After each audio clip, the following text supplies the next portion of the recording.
Good morning, everyone, and thank you for being here today. My name is Mario, and I'm part of Imperial Online marketing and business development team. We're mainly responsible for publishing our games on new platforms and also entering new regions. Today, I would like to talk about region, which is often neglected by many developers. And probably it makes sense since everyone is talking about Tier 1 countries, Japan, United States, South Korea, and so on. And those countries are driving the whole gaming industry. However, I'm sure you already know how hard it is nowadays to get new users there and also to retain them.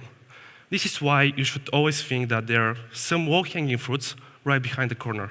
And one of them is the MENA region.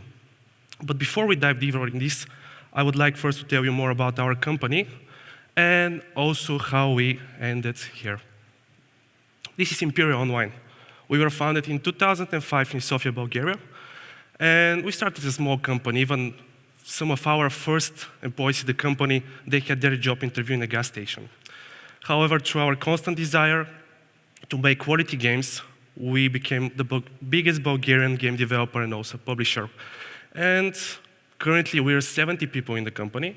Everything is done in-house. It means development, basically art, marketing, community management, absolutely everything. Probably this was also one of the reasons why last year Steelfront Group approached us and we became part of it. For those of you who don't know, Steelfront Group is the biggest group for independent developers, and currently there are 11 studios in it. Also, maybe one of the reasons for that was that we have 25 release games in those years. Most of them are free-to-play strategy games, MMO ones, but we also have some casual ones and also some premium. The games I'm going to talk about today were specifically launched in the MENA region. They are Kingdoms Online, a mobile game, strategy one, which was launched in the MENA region. It has full Arabic art style, localized in Arabic, and also we have taken in consideration the cultural differences there. The other one is Pars Imperia. It was launched in Iran, and it's like a web and mobile. And finally, we have the Arabic version of Imperial Online, which was the first game we have launched on web. These are our two co-founders and our CEO several years ago at Dubai Game Expo. Then we were presenting a localized and art style version of Imperial Online, which was with Arabic art style. And people were so interested in it, they were coming over and over to play it because they have finally found someone who made the effort to create a game which is reflecting their culture and their history. We even got some Arab sheikhs who offered to buy the company at that moment. Luckily, we just got some photos with them, and that was all at that moment. But it was that moment that we decided, and we knew that this market has a huge potential, especially when you put some effort from your side.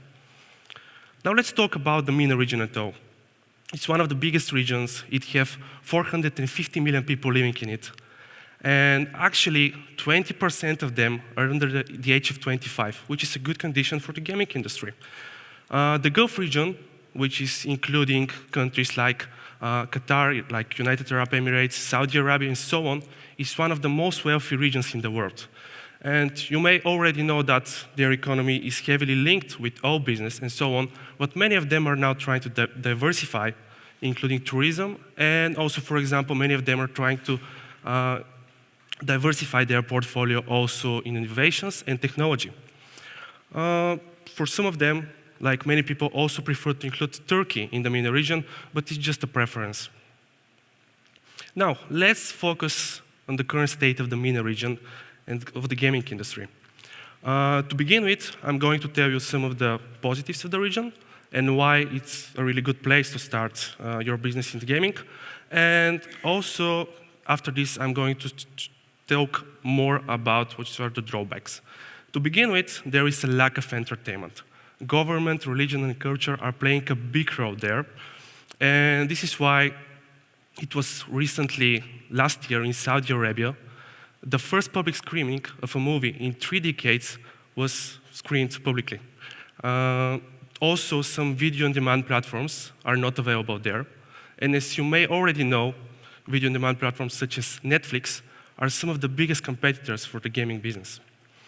This is why there's the whole influence of the Western culture is really limited there, but somehow for the gaming it's a little bit more soft, So that's why gaming is flourishing there.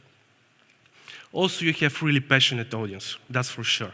We have seen it for our Android users that retention rates on day one, for example, are with 7% higher. And we're talking here about strategy games. You know, they're more complex. And at the beginning, we were thinking that many users won't even understand what's going on, but that was not the case. Also, you should know that since day one, we had users who start spending in our games. And also, even though that there are countries like Egypt, where users are not monetizing at all, it's one of the most passionate players we have there. Basically, we have seen when players got destroyed their village 10 times in a row, but they were always coming back and trying to seek for revenge. Another thing is that there is a growing interest in the game industry there, and especially esports. There are many indie dev studios currently there, and also there's some even women developers, more and more.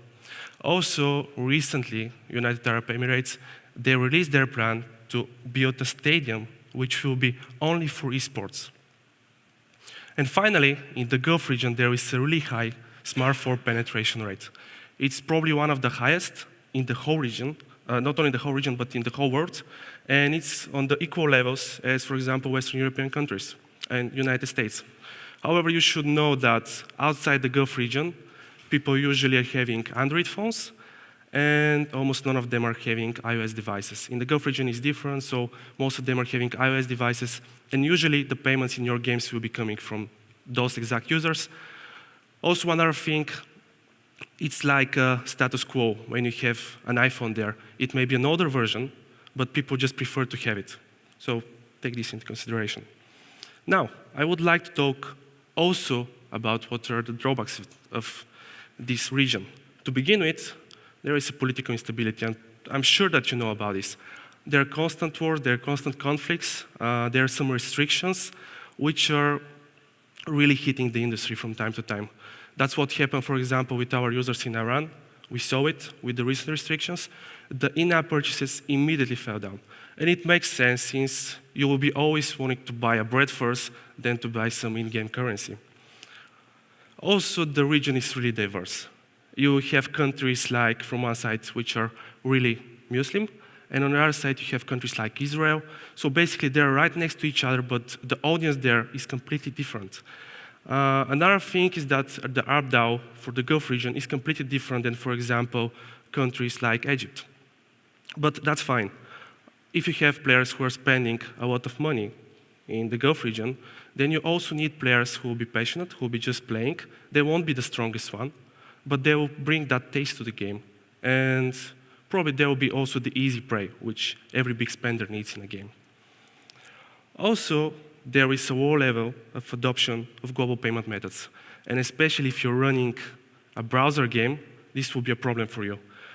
If you're a mobile producer, and yeah, Google Play and also Apple will take care of this. But if you're a browser one and you're going to use some traditional methods, like which are specific for that region, such as e-pins, prepaid cards, just be prepared that sometimes it will be really hard to collect your money. Now, since I already explained you, give you introduction about this region, I would like to also talk more about which are the key points for successful market entry. Maybe the first question you will have is, do I need a publisher there? My advice is, if this is your first game, get one. It's really easy to find one. Usually they will be the one to approach you and ask you, hey, we really like your game, we saw it on the App Store, we saw it on Google Play. Can we please talk about this and arrange a meeting, or we can directly upload the game there. So if this is your first game, go with the publisher, because there are so many things you need to take into consideration from day one. To begin with, in order to be successful, no matter if you're working with a publisher or alone, it's localization. It's coming by surprise that just 2% of the games on the stores are localized, for example, in Arabic language. And I can guarantee you that this is rule number one if you want your game to be successful in that region. Also, it's really important to know that localizing your game is not enough. You need to do more. For example, regionally inspired art style and also soundtrack are enabling people to relate to their own culture and history. And I'm going to show you how. This is our village in Imperial Online. You see the medieval look. Everything is green, and also you see the top of the buildings. It's a medieval one, like nothing so special. But this is how it looks in the MENA region. You see, we changed how it completely looks different.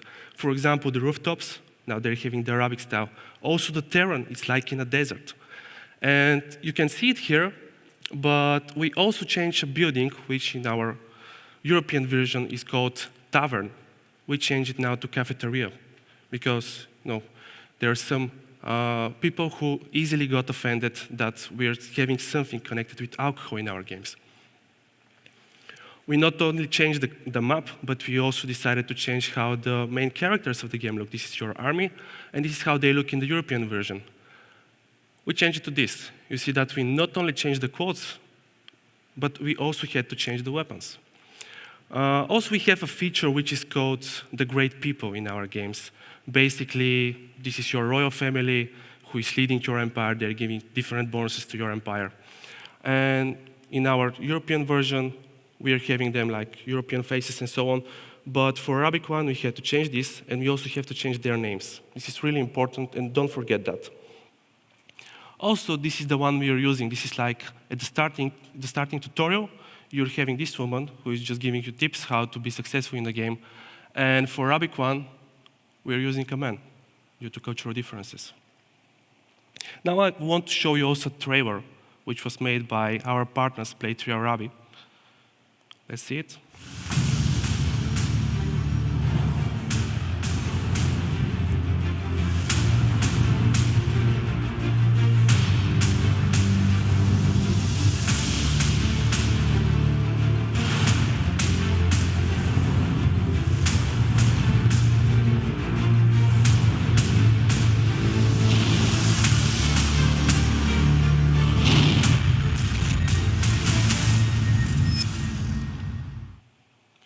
I hope you've seen it, that next to the portraits of the different players, there were some numbers. And it was deliberately there. People need to know, since from the trailer even, that this is a competitive game, and everyone is trying to grow its power. Also, you have seen the portraits, they're having the Arabic art style, and we have also shown some interactions between the players. That's how we're coming to our next point, culturalization. It's not enough only to vocalize your game, to change the art style, but you also need to think how those players are acting in that region. To begin with, leaderboards. If you want a successful game in that region, have leaderboards. Users in those countries are crazy about competitive games. No matter if it's the most sophisticated one, like the most sophisticated leaderboard you're having there, or just a simple one, you should have one. And also try to think about the players who are casual ones, not hardcore. Try to make it interesting also for them. Sometimes it could be pretty discouraging to see some biggest players who are unreachable at the top spots. So think also about casual players. Another thing, global chat, interaction between players. You may think that it's easy if they can share messages between others. That's true. But if you have a global chat, that will be a game changer. We want to tell you about a fun fact and how users are improvising in those countries. In many countries, there are no dating websites. And some of the users are using games and global chats and personal messages for dating. Also, when they make a good win, when they attack someone, they also love to brag about how good they are. So this is really important. Also, you should think about microtransactions. I can tell you one thing. In Egypt, $1 is not having the same value, for example, in Saudi Arabia, let's say. I was there last year, and I saw it with my eyes that, for example, in the local stores, you will see small packages, even of detergents or bread or so on. Even if it's not having that great value for them, they prefer to buy small packages, which are cheaper, of course. This is why you should always consider, for example, adding packages which are, let's say, 50 cents or 25 cents in order to be able to monetize those users. On the other hand, you will also have players which will be in the Gulf region, and they will ask from you if you can make them a personal offer because they want to buy in-game currency for $5,000. So be open-minded, and maybe you can do it. Now, also you need to think about distribution. Google Play and App Store are a must. But maybe you could try to run some tests in local stores. And also, it's really easy to acquire some users, for example, in local Android stores, such as Cafe Bazaar, Gamgu Store, Iran apps. And you can make some tests there. It's really easy to get a featuring, so you should always consider local stores and telecoms. Finally, when it comes to UA and community management, to begin with, use influencers. That's important. People trust influencers. They're spending a lot of time on YouTube watching their famous and favorite gaming influencers. Also, Twitter is working really good. And especially for our iOS devices, Snapchat, since you have that option to watch something, then you scroll, get the link, and directly install that app. However, my advice is don't try to get the top one influencers. Probably you should try with the second best and be prepared because some of them are really spoiled. So it may be a little bit hard to work with them, but it's worth it. Next one, if you want to go with more traditional approach like CPI, here you should know that the cost is relatively lower, for example, in Western countries. But at the same time, be prepared that sometimes your statistics will look completely non-understandable. And the reason for this is that there are a lot of fake profiles. So you may be having a casual game oriented towards only women. And at the same time, you may be seeing that 90% of your players are men. So don't be surprised when you see numbers like this.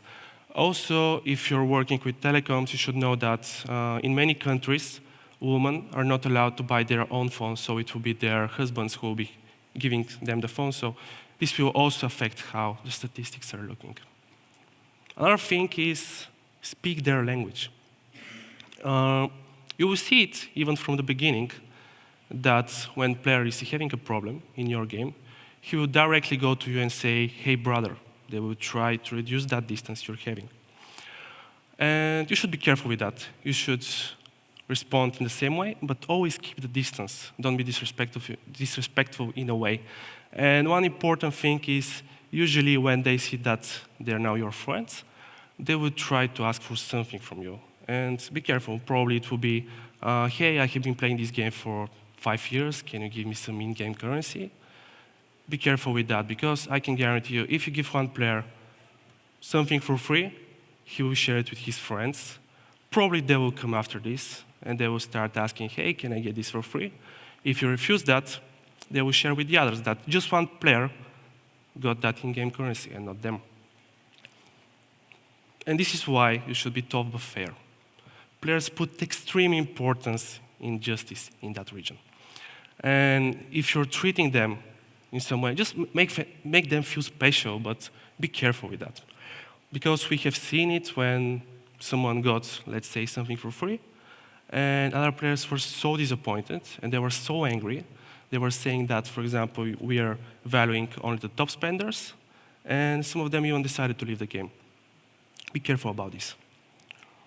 Now, just to sum up about what I have been talking now, you should consider this region. I can guarantee you that it's a great one.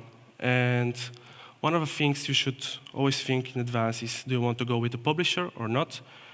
If you're already in a step, you want to go with a publisher, I can guarantee you there are a lot of really good local partners which will take care, for example, of community management.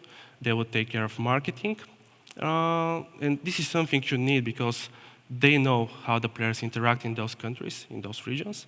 And it will be of great help for you. And also, usually the terms they're working on are pretty good, so it's worth it. So, thank you for the attention. Thank you, Mario. I think we have time for a couple of questions. Does anybody want to kick it off with a question? Just put up your hand. Yeah, go ahead. Good morning.